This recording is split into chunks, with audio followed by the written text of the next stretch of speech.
taking into account that London is a great humanist city and that it was an even greater humanist city, where we are now is certainly critical. We've been going through a series of different phases. There was a very strong planning structure after the war, and then there was a very strong laissez-faire, which Docklands is part of, and now I think people are objecting. People living in London really are not apathetic about this. I think if you travel on the Northern Line, the sense of anger and frustration about what is happening in London comes across only too strongly. That anger is felt right across London. London is a vast metropolis, made up of many separate villages and communities, each with its own character. It is this diversity which makes it such a beautiful, indeed unique city. But London is now in direct and fierce competition with other European cities. If we lose that competition, London will stagnate. The reality is that London has always been a divided city, divided by the Thames, splitting the richer north and west from the poorer south and east. Along its banks were the industries and wharves which once made London great and prosperous. But the coming of containers moved freight down to deep-water docks at Tilbury. It's a problem shared by ports all over Europe. The difference is that only London has no overall public policy. Here everything is being left to the private sector.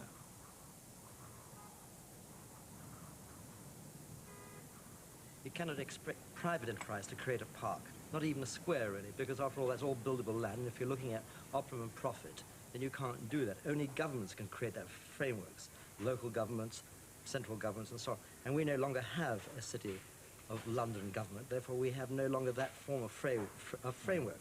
And if we look at Paris, where you have a real competition between right and left wing, whether it's a Chirac or whether it's a Mitterrand, it's the right and left, they're both trying to, I'm going to call it, beautify the city of Paris. They're fighting for those votes. While making this film, we visited Barcelona, a city that's learnt to understand the need for integrated planning.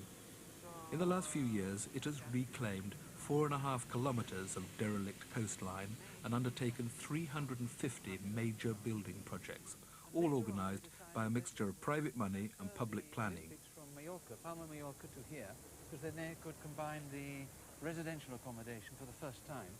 Later in the film, we'll be examining that city's approach to urban design and the quality of life. Here in London, there's no similar sense of urgency. In the 1980s, there was a building boom, but it consisted almost entirely of offices and hypermarkets. But the private sector can't take an overview of the whole city's needs. Looking at London from a helicopter is one thing. It's very different on the ground.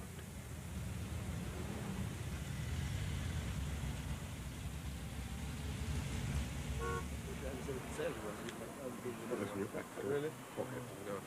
It may get warmer. You know? Starting in the west at Hammersmith and going through to Greenwich and the docks in the east, we kept as close as possible to the Thames. It's a route which shows some of what's right and much of what's wrong with the way the city is developing. What needs to be changed and on what strengths we can build. A constant theme was the emptiness, the lack of use of the Thames itself. Just to confuse matters, our cameraman is also called Richard. If you could also, Richard, pick up the river now. Here we have river, rush hour, weekday, totally empty. Nothing happening. Turn to your left if you can. You can pick up what's happening to the left down there. This is one of the key elements of London, not used, not developed at all.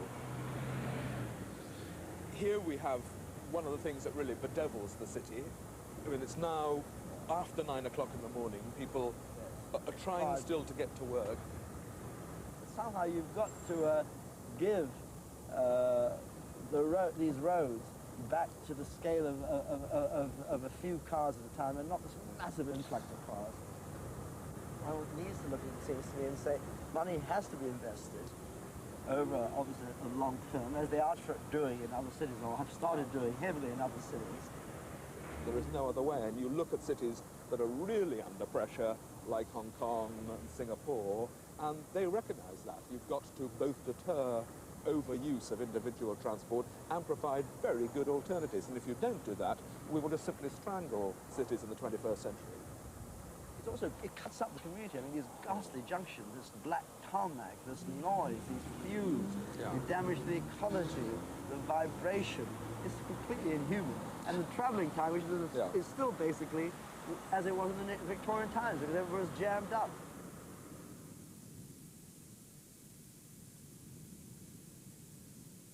Cities work best when they're made up of places where people can work and live, above all, where they can meet each other. Putney is an all-too-rare example. Pick up, we're coming round here to the south bank of the river, just before Putney Bridge. And there's a wonderful walkway along here. This is one of the best bits of access that the public have to the river, because we can walk along the front of the river here, all the way through to Kew and Richmond. Quite superb walk, where the river turns and twists, has lots of variety, and is being used. This is probably the ideal use, and it also shows you how little there is. I can't think of anywhere else like this, where you have water, beach, moorings, pontoon to get out to the boats, pubs, and so on. It's a very nice public and private overlapping of activities and zones. Extremely dangerous on the top of a bus. I think this is a very good example of a successful, balanced community, starting with the quietness and the walks and so on the river, the noisy football ground, which is a form of club, the rowing clubs, actually get a real life. And you can walk to all these places, and you can make a choice of what you want to do during the day and during the evenings, rather than the specialized communities which we now get. In fact, they're hardly communities, where it's either all housing or offices or industrial, which are really ghettos. Those create the worst type of ghettos. And this is something which we've known about for over 100 years. And in a way, we picked up on it between the wars, and we were working on it for a while after the war, but it's completely disappeared in the last 20 years.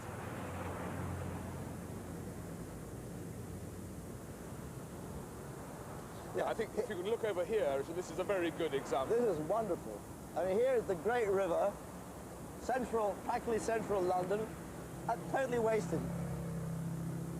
We're just coming up to Wandsworth Bridge here, and this is actually around us a residential area mainly, where there will be real demand for access to the river, and yet we've got derelict sites going down to the river. And all over here too. Here is a massive, I mean, we're talking about hundreds of acres where it would be possible to intensify London without sprawl and spread outside London, and yet as far as one can see, nothing is really being done.